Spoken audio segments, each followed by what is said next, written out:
welcome to a new series of battle reports that I will be releasing on this channel. This is Old World battle reports in the vein of Classic White Dwarf.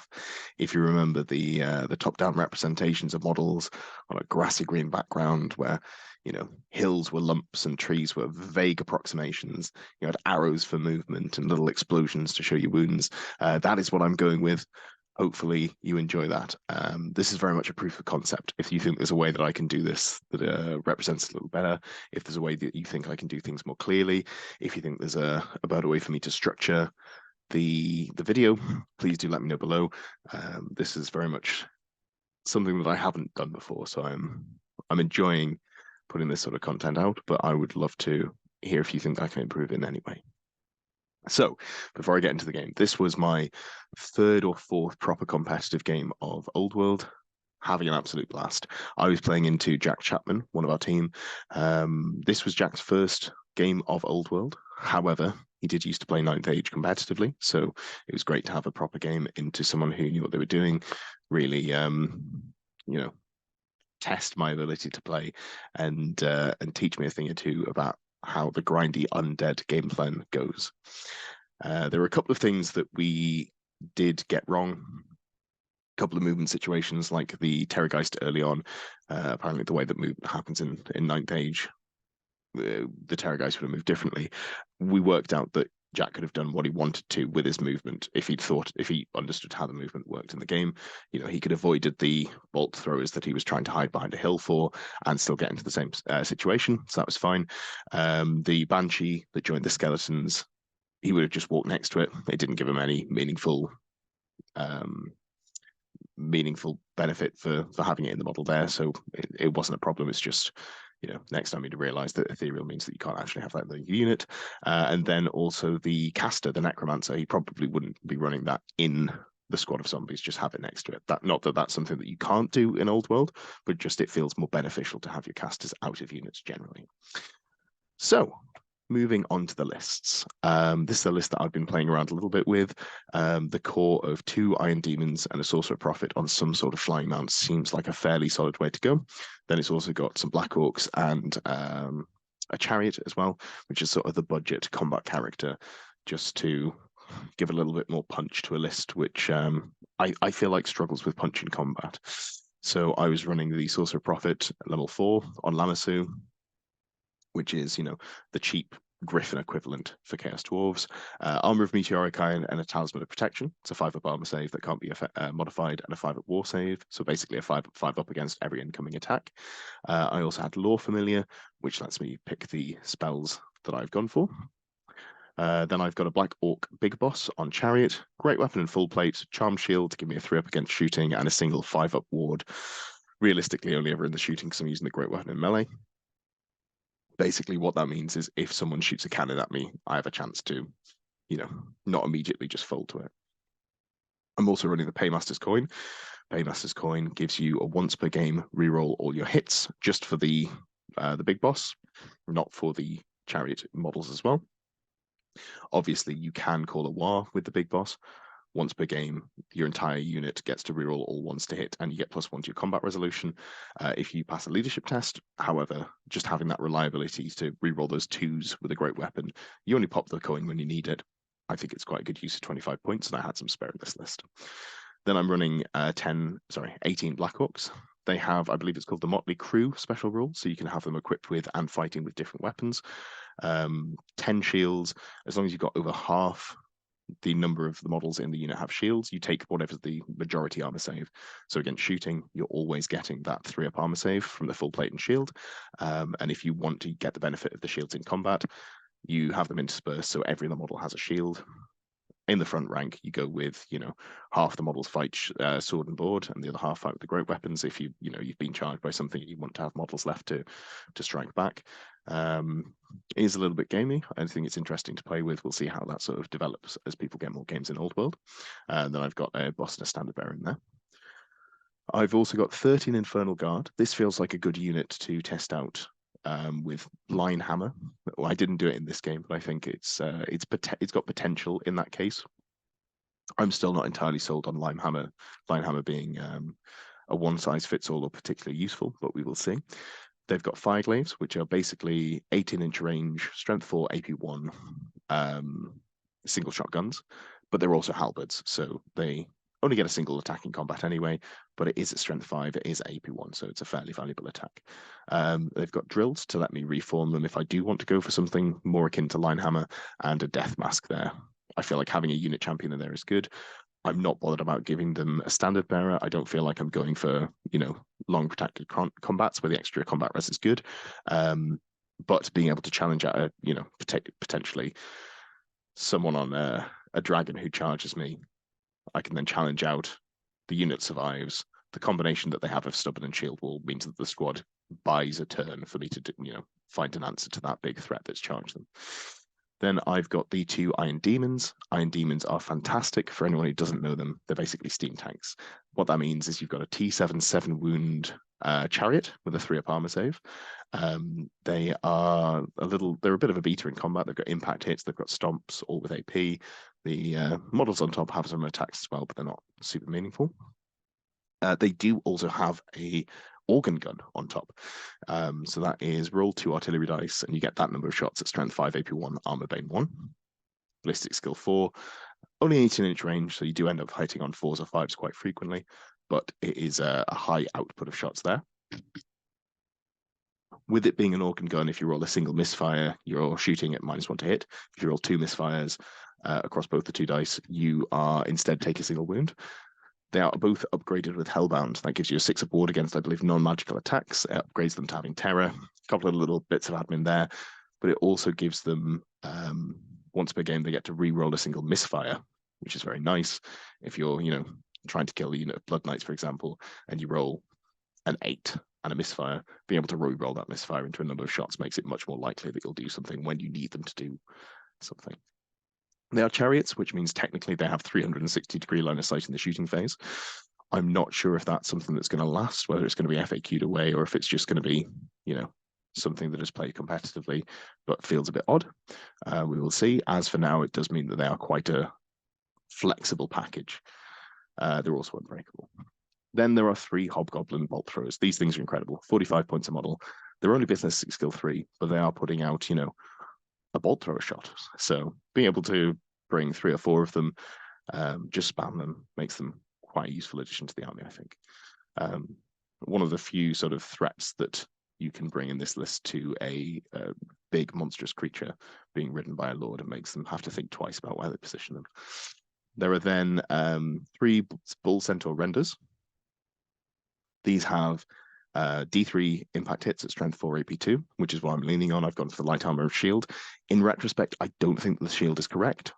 In combination with the armored hide, that does put them at a 4-up armor save. However, I think it's better just to give them great weapons and to use them as the sort of hammer that they are, instead of trying to use them as a pseudo anvil. Jack's list was great. He definitely taught me about the grindy Undead game. He had a lot of experience with Undead. I believe he played them in 9th Age, and there's a lot of similarities there. First of all, he had a Necromancer upgraded to level 4, had a spell familiar, so it knows 5 spells, and then also has the Scepter of Dunero. This means that you can use your resurrection ability twice in the command phase, which lets you heal back injured models to squads, or if you haven't got any injured models, you can also res zombies beyond the starting strength, so a zombie brick can get quite humorously large. Jack also had a White King with an Ogre Blade. This is the sort of beta. Went in with a Graveguard, had a Crown of the Damned, heavy armor and shield, so it's fairly tanky. Ogre Blade as well. This was absolutely, this is the choppy threat. Also in the Graveguard, there's the White Lord with the Battle Standard Bearer, Banner of the Barrows, which means that the unit always hits on a 3+. This is good because Undead typically have quite a poor weapon skill. Also has the Armor of Meteoric Iron and Talisman of Protection that I've got on my Source for Profit. Just means that you've got a 5-up, 5-up that's gives a fair chunk of protection. You do want to try and protect your Battle Standard Bearer when it's got such a big buff there. Character-wise as well, Jack was also running a Banshee. I've put the Terrorgeist next to the Banshee because they have the same rule. Basically, what these are in the list for is they have a Wailing Dirge. The way this works, in the shooting phase, it's not a shooting attack, but it is in the shooting phase. If the model hasn't marched, you pick a unit within 8 inches of it, and you force it to take a leadership at -2. For each point they fail that leadership test by, they take a wound with no armor or, I believe, regen saves. As far as I remember, you do get to take your ward saves, but it is a way of stripping away quite a lot of wounds, especially into a low leadership army. Chaos Dwarves do have a good leadership, but there are plenty of ways to stack debuffs and really get the most out of it, which you will see later on. Jack also has a brick of Skeleton Warriors. They've got the Screaming Banner, which I believe is an extra d6 on your terror tests, something along those lines, basically making the terror test less likely to pass. There's also the 30 Graveguard. Jack went with great weapons. I'm not sold here. I think you probably want to go for the sword and board, but they did what they did, and they were fairly effective at it. Full Command and the Drakenhof Banner, which increases their regen to a 5-up save there. The Screaming Banner, makes you slightly less likely to pass your fear test. It's roll an extra d6 and then discard one of the dice. Jack was also running a brick of 20 zombies. Great if you go first or if your opponent doesn't have much shooting, so your early ability to resurrect models doesn't go wasted. He also had 2 units of 3 Fellbats, Skirmish, Move Block, very useful little models, and then finally the Hammer unit of the Blood Knights. These are upgraded to have the full plate, so they've got a 2-up save. Supernatural Horror, the vampire upgrade that goes on the Sergeant there, full command and a rampaging banner to make them more likely to catch the units they pursue.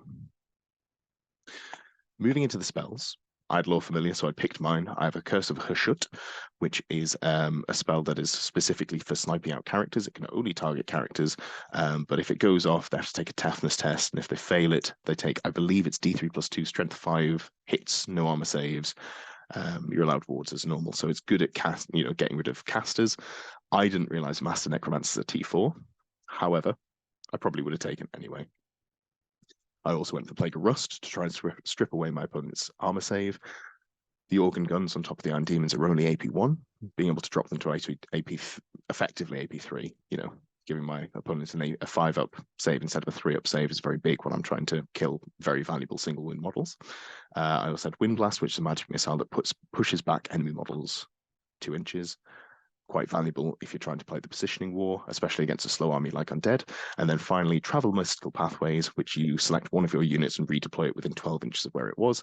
I find this to be quite strong. It's basically, I've mispositioned, let me fix that, or my opponent's got something big and fast like a Terrorgeist, let me try and fix the problem that my opponent has presented me with. My opponent then went for, I believe it's Hellish Vigor, which is the spell that lets you, on the low cast, if you get it off on the low end, reserve move a single unit. If you get it off on the high end, you get to reserve move everything within your command range. There's a little bit of confusion about this spell because it has a different casting value and casting value in the text. I said to Jack, just use the lowest value, which seems reasonable to me. I think it's something like a 7-up and a 10-up. I figured either he's going to get it off anyway if he's out of my command range, or I'm going to dispel it. So, that was the thinking there. He also went for Unquiet Spirits, Spiritual Vortex, Curse of Years, and Spirit Leech. Curse of Years is a debuff, minus, I believe it's toughness, movement, and maybe initiative as well. Obviously not something I want going onto my Black Orcs or any of my my tough tanky units, which is what I've kind of built around. Everything else meaningful then and there. There is a magic missile that is 3d6 strength 2, no armor save hits. Could be scary, but the main thing is the leadership debuff. There's one that's a vortex with an 8-inch bubble of -1 leadership, and you can't use your general's inspiring presence. And the other one is a targeted version of that. It's a single enemy unit, is at -2 leadership, and can't use their general's inspiring presence. This all stacks up quite nicely with the Wailing Dirge of the Terrorgeist and the Banshee. So I was quite concerned about that coming in. Deployment. We had a roll-off. I won the roll-off, counted my opponent's units, realized that even if my opponent deployed the first unit, I'd still finish before him, and thus I'd get the +1. So I asked Jack to put down the first unit. Job's a good one. Jack went quite bunched up in the middle. Terrorgeist was deployed behind the hill. It was very obvious where I was going to put my bolt throwers down, but I did put them down before he put his Terrorgeist. So he had hidden basically from the shooting there. I put my shooting in the center, the Iron Demons, flanked by the 2 sort of brick units that I want to protect it with.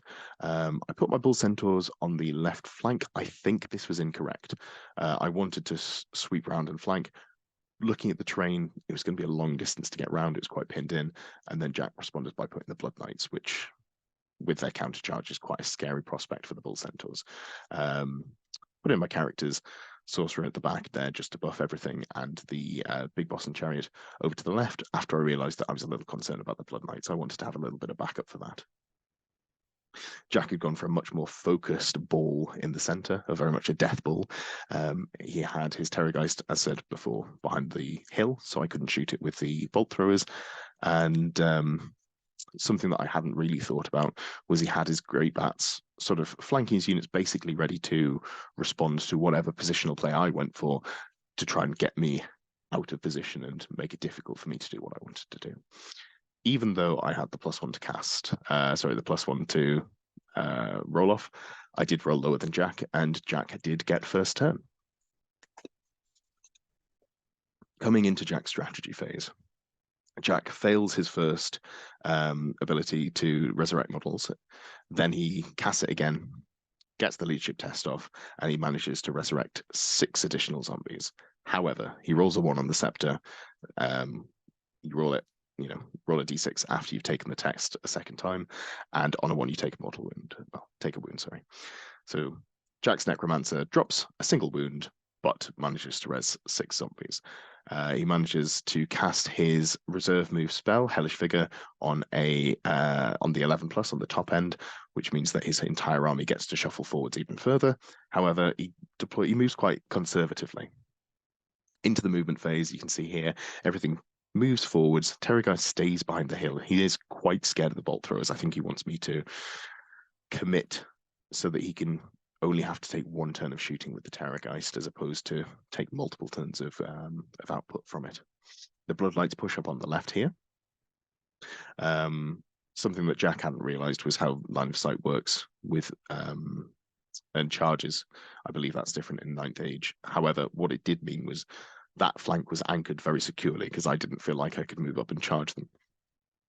Everything else shuffles forwards into the center, and that is the end of Jack's first turn. Moving into my first turn, I also don't have much to do into my strategy phase. The only thing that I have that would be meaningful is Plague of Rust. It is a shorter range spell. I believe it's 21 inches, which would be -2 to the armor of the Blood Knights. Obviously, I can't cast that here. And I also can't walk my Infernal Guard up. Something that Jack's been very careful to do is measure out my movement so that I can't just walk up and shoot him. The Iron Demons either have to use their March replacement rule, where I roll a d6. On a 2+, I move that additional amount of inches. I can still shoot because it's not a march, but if I roll a 1, I can't move at all. So it's introducing some level of inconsistency to me putting some firepower into him. And the Infernal Guard are, I believe, 22 inches away from the skeletons at the front there, so there's no way for them to walk forwards and shoot. Into my movement phase, I try and cast the Travel Mystical Pathways on the Infernal Guard. I fail to cast it. Doesn't even get dispelled, I just don't make it on the dice. So I march forwards to the Infernal Guard here. This Iron Demon in the center moves forwards. I roll, I believe it was a 3 on the additional movement. I move to just within range of the Graveguard, so I'm 17.9 inches away, so I can shoot them. The other Iron Demon moves forward, so they're just within range of the Blood Knight. Again, 17.9, being very careful to stay out of charge range. The Black Orcs as well move up on the flank. Again, very careful to stay out of charge range, even though with the position it would be very difficult for Jack to charge me here. I didn't even want to risk it. It feels like a turn 2 charge into my flanks with a massive hammer would be one of the ways that I lose the game, so I wanted to avoid that. On the left flank here, I needed to position to threaten the Blood Knights, so the Bull Centaurs move out to the left and then pivot, and the Big Boss and Chariot wheels round and sits just out of line of sight of the Blood Knights. My plan here is that I want him to move forwards to accept the charge and then flank charge him. Obviously, Jackin's going to do that, but it means that he's more pinned in place. He's unable to move his models up more aggressively. Into the shooting phase, the 2 Iron Demons do unload. The one on the left gets 12 shots into the Blood Knights. I'm only hitting on 5s because I've moved and I'm shooting at long range. So at my 12 shots hitting on 5s, I hit once. I wound once, and then Jack fails his one 3-up save. I was very pleased with that, killing a single Blood Knight when it's a 50-point model or so. Felt very valuable there. The second Nine Demon unloaded into the Graveguard. I did roll a misfire here. I elected to re-roll the misfire, but still only killed 4 Graveguard. In retrospect, probably should have saved that until I was, shooting with higher output. But 4 Graveguard dead doesn't feel too bad. The 2 bolt throws here don't do very much, unfortunately. I believe I shot them into the Great Bats and don't even hit. So that's it for me. Moving into Jack's strategy phase. Jack casts or uses Invocation on the Necromancer himself, heals up a wound, and then he reses all 4 of the Graveguard here, which means that all my shooting from the Iron Demon in the center is completely kaput. However, after this, Jack has to roll a d6 for the Scepter, and he rolls another 1, meaning that the Necromancer is back down a wound again, which we thought was hilarious at the time. Very good at injuring himself. However, this is the turn that Jack decides that he needs to commit. The Terrorgeist marches down here. Obviously, Undead can't march unless they have the fly keyword, so the Terrorgeist can march. You'll notice that the orientation is different. This is what I was talking about in the preamble. We worked out that if he'd realized how movement differs from 9th Age to Old World, he would have been able to do what he did. I couldn't tell you what the difference is, but I trust his judgment there. So he moved down here, got his free pivot for being lumbering. So that's how he managed to turn in the flank to threaten my right flank there. The Fellbats, they marched forwards, again, having fly, very useful, to move luck in the Black Orcs, and the Graveguard moved forwards to threaten a charge into the Undemon next turn. This was something I was a little concerned about. Obviously, the Iron Demon is very hard to kill, but it's one of my big shooting units, so I wanted to not be in combat. The Bloodlights pivot on the left flank here. They stay just out of maximum charge range. Something I've noticed with Old World is that if you give a unit of cavalry a maximum declarable charge, it's actually fairly likely that they will make it with the way that Swift Stride works. So instead of giving them long charges and just saying, try it if you dare, you end up not giving your opponent the charge. Everything else shuffles up here. Again, you can see the Banshees in the squad should be off to the left, but it doesn't make any difference in this game. Over into my strategy phase. It's quite nice. I'm playing an opponent that doesn't have any shooting at this point in the game. I managed to cast my Plague of Rust. I'm going to put it on the Blood Knights over to the left. Unfortunately, I get it dispelled. So it doesn't matter. I roll a 12, it gets dispelled on a 13. That's about it for my strategy phase. Into the movement phase, I managed to cast Travel Mystical Pathways on the Infernal card. They actually end up moving a little bit further back after this screenshot. Jack and I spent 5 minutes just discussing whether the Terrorgeist was going to be able to get into this little spot here, with its fly move and charge over the top. So we shuffled it back a little bit with its redeploy and just made sure that he wasn't going to be able to get an angle and charge something that I didn't want him to be able to charge.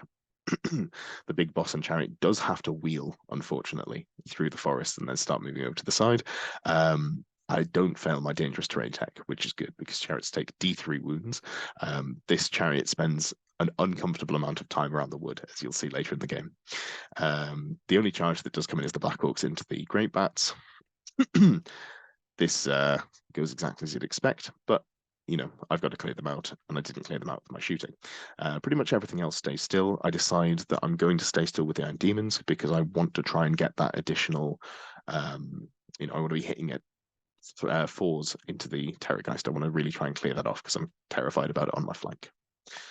Moving into the shooting phase, everything that can shoot does shoot. 2 bolt throwers shooting the Terrorgeist. The first one that hits on 5 rolls a 6 and then a 6 to wound. Oh, great, fantastic. Jack fails a 6-up regen, or a 5-up regen, sorry, and takes 2 wounds on the Terrorgeist. The next one misses, not a problem. At this point, I shoot the Firepike into Infernal Guard. They manage to chip away another wound. I'm feeling pretty good about things. I'm like, cool. I've half killed the Terrorgeist, and I've only used my sort of, as I'd consider it, weaker or incidental shooting. Then I shoot the Iron Demon that is closer. It's just outside of 9 inches, I believe. So it's hitting on 4s. It did stay still. Unfortunately, I misfire again. I get something like 4 shots at an additional -1 to hit, and I don't do anything with those. I can't reroll it because I've used my reroll already. And then I put the second Iron Demon into it, which is, again, stationary, but at long range. And unfortunately, roll quite well to hit and absolutely flub my wound rolls, which means that the Terrorgeist, instead of going down as I thought it would, is fine and threatening my flank, which is a very uncomfortable position to be in. So I'm starting to be concerned about this game. Other than that, I'm just stood staring down my opponent, waiting for him to make the sort of first real aggressive move. These Bull Centaurs on the left are just facing off against the Blood Knights, staying that just outside of charge range. In the combat phase, Black Orcs do as Black Orcs do. They make the Fellbats go away. I think they actually do 4 wounds to them, and that means that they die to combat resolution, but they do disappear. They pass the test to restrain, so they stay where they are. I'm very concerned about moving up here, giving the Graveguard a flank charge, something I want to avoid. So they just stay where they are, even though it would be nice to protect the Iron Demon. Moving into Jack's third strategy phase, this is where things start to get a little dicey for me. The Necromancer manages to heal himself and also res 11 zombies, which doesn't make any real difference to the game, but is a terrifying brick of models to look at. Again, realistically, Jack's going to be probably putting these more aggressively up and having the Necromancer not in them in future games, but that is a unbelievable horde to have to chew through. More meaningfully, he does manage to cast Spirit Leech on the Infernal Guard, which is -2 to their leadership, and they can't use the general's Inspiring Presence rule. Fortunately, being dwarves, they do have quite a good leadership, but it does mean that when their Terrorgeist screams into them, they are going to be testing at leadership 5 effectively. Charges. Graveguard and Terrorgeist declare into the Iron Demon and Infernal Guard respectively. Neither can stand and shoot. The Iron Demon is cumbersome, and the Infernal Guard are within the minimum range of the Terrorgeist, so they aren't able to use their stand and shoot. In retrospect, actually, they might have been outside of the 6-inch movement, but inside of the fly 9-inch. I'd have to double check how that works, but they'd have been wounding on 6s, so realistically, they weren't going to do much anyway. The rest of the movement, the Blood Knights move up. Jack's decided he can't play this game of footsie forever. He has countercharge. He's not too scared about my Bull Centaurs doing anything before he manages to get them. They have quite a high initiative. The second unit of Fellbats move up to screen my Black Orcs to protect the flank of the Graveguard. Again, this is what I'm saying about the screening and skirmishing units being very valuable and opening my eyes to how they play. Zombies and the skeletons move up. Well, pivot and then move up. Jack did manage to cast his, I believe it's called Hellish Vigor on them, so they do get a reserve move. I didn't take the screenshot of it after this point, but they do move a little bit further forwards, and the Banshee's actually out of this. I believe he went back and changed that. Then into the shooting phase. Jack casts Spiritual Vortex. This is terrifying. I failed to dispel it, but it's now an 8-inch bubble of -1 leadership, and everything in my army can't use my general's inspiring leadership, inspiring presence. Again, like I say, Chaos Dwarves do have good leadership base, but this is where the synergy of the scream starts to come together. The Banshee screams into the Infernal Guard, killing 3 of them, which honestly is a good result for me. And the Terrorgeist screams into the Iron Demon, only doing a single wound. I think I was testing on a 6 and I rolled a 7, so I think I got off quite lightly there. No armor save, and I didn't have a ward save against that, or I didn't pass the ward save, I believe. Moving on to the combat phase, the combat with the fire pikes started off quite well. The Terrorgeist only did a single wound to them. I failed my fear test, with the debuff leadership, so I was -1 to hit, which meant that I didn't do any damage back, but I thought this is fine. I then fail my leadership test, but I fall back in good order, so I just clip the Iron Demon here, so I do go through it. It's immune to psychology or unbreakable. Doesn't have to take a panic test. The Terrorgeist then pursues into the Iron Demon there. Combat with the Iron Demon, the Graveguard, is as expected, even with the Ogre Blade. Jack fails to do very much into me. It's a real lesson in how swingy combat in Old World can be. Doesn't get very much done. I managed to run over a single Graveguard with my stomp attacks. He does a single wound to me, I think, with the Ogre Blade, and then rolls a 1 on the multiple damage. Nothing happens there. This is where it gets interesting. I go to give ground because I failed combat with an unbreakable unit, realized that I can't because I have a unit pinning them in place there. So we did double check it. As far as we could work out, the unit just stays where it is. If I'm wrong with that, please do let me know in the comments, but it's meant that I ended up using this unit here as something as a pinning unit to keep my unbreakable chariots where they were, basically, which felt like quite a good use of a half-strength unit that wasn't going to do anything else. Moving into my strategy phase, I dispel the vortex. I don't manage to get Plague of Rust off, but I also don't think there's anything anywhere really for it to cast. I'm not even sure if I roll it, because I don't think there's anything that I could meaningfully cast it on. I'm definitely out of range into the Blood Knights over on the left flank. Declaring charges, the big boss on Chariot and the Black Orcs declare into the Fellbats in front of them. Then the Bull Centaurs declare into the Blood Knights. The Blood Knights declare a counter charge, which means that they're going to be getting their initiative bonus, striking before me, using their Lancers. They do roll a 2 on the D3+1, so they move 3 inches, get all their full bonuses, as you'd expect. The only other movement I have is down here. The Sorcerer Prophet moves just in case something goes wrong with the Terrorgeist combat, or even the Graveguard combat. I don't want to be overrun into and just have my character caster eaten up for free. Combat goes pretty much as expected. The Black Orc and Big Boss combat goes first. Weirdly, I believe I don't quite kill the Fellbats. I think one of them survives on 1 wound, so it manages to kill a single Black Orc, which was fairly funny at the time. However, it then immediately crumbles to combat resolution. The Black Orcs manage to test a restrain, and the Big Boss overruns into the flank of the Graveguard. With it being in combat at the start of the turn, we then get a second combat with this model. At this point, I make my attacks, I crack the Paymaster's Coin, get quite a lot of damage through. The Iron Demon contributes with its stomp attacks, and then not much damage is done back. In fact, I don't think any damage is done back to the Iron Demon. Which means that 11 Graveguard die, including combat resolution, which is quite a meaningful amount of them. Over on the left flank, it doesn't go well for me. 1 Blood Knight dies to the impact hits of the Bull Centaurs. I was hoping for a little bit more than that. Then 7 wounds are done back to me by the combination of the horses and the Bloodlights with their lances, which is fairly terrifying, especially because they're only wounding on 3s. My Bahal, the unit champion, does make his attacks back, kills a second Blood Knight. However, I fall back in good order, as you see here, and I get quite close to the edge of the board. Over in the center as well, the Iron Demon Terrorgeist combat goes as you'd expect. Very slow, very grindy. I do a single wound to the Terrorgeist. It does 2 back to me. It only has 2 wounds remaining. I have 4.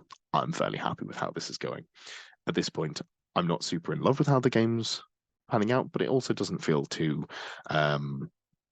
awful. However, I have really blocked myself here, and there's about 270 points of Black Orcs that are doing very little for the rest of the game, which is a problem. This is the beginning of the end. There's not much left to show after this one. Jack's strategy and movement phase, I've just combined them here.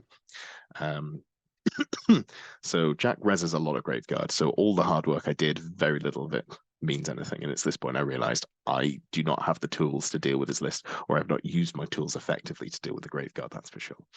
The Terrorgeist is healed a little bit as well, and Jack manages to cast the Spiritual Vortex, making it much easier for my models to die to screams. Then everything else just sort of moves up to threaten in later turns. Here we see the shooting phases where it really sort of goes wrong. The Terrorgeist screams into the Undemon and does 3 wounds into it, leaving it very close to death. And then the Banshee does, again, 3 wounds into the Undemon that's in combat with the Graveguard, leaving it on 3 wounds. This is where I'm starting to panic, because I thought this was just going to sort of be the rest of the game. I thought I'd have a very slow, grindy game. I'd probably stay in combat forever. It would be a loss, but maybe a close loss. That was how I was seeing the game. However, these 2 Wailing Dirge screams really thinned out my ability to sit there and deal with the grindy combat.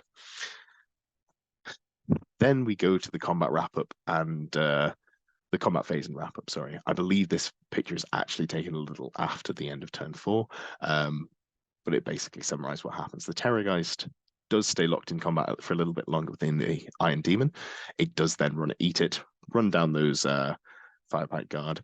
The white unit, the White Lord, did manage to finish off the Iron Demon. The Ogre Blade finally, gets through. Only a single wound, but he rolled a 3 on the D3, so chops that massive beast down. They managed to get into the flank of the Black Orcs, who have been doing absolutely nothing all game.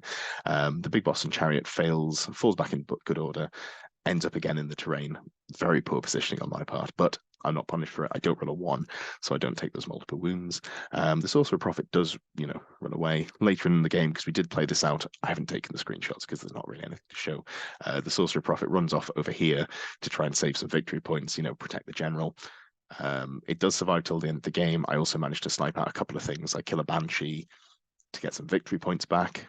Not a lot, but you grind back what you can if you're playing in a tournament-esque style. The Blood Knights do reform over here after finishing off the Bahal, charge through, and they do eat the bolt throwers. And that's it. I'm pretty much systematically dismantled at this point. It was a great game, but I've come to realize that I am thinking about the movement and the positioning very wrong. So I'm looking forward to getting some more practice games in. If you enjoyed this, please do let me know. If there's anything else that you think I could be doing differently, let me know as well. If you've got thoughts on the structure of the video, if there's anything you think I can do graphically to make it more clear or more interesting. I am not an editing whiz, but please do give suggestions down below. I'd love to see them. I will be back with something a little bit different in the next couple of weeks. If there is a lot of interest, I will see if how often I can pump these out. But I think realistically, it'll probably be every 2 or 3 weeks. I'm going to try and do some diverse armies.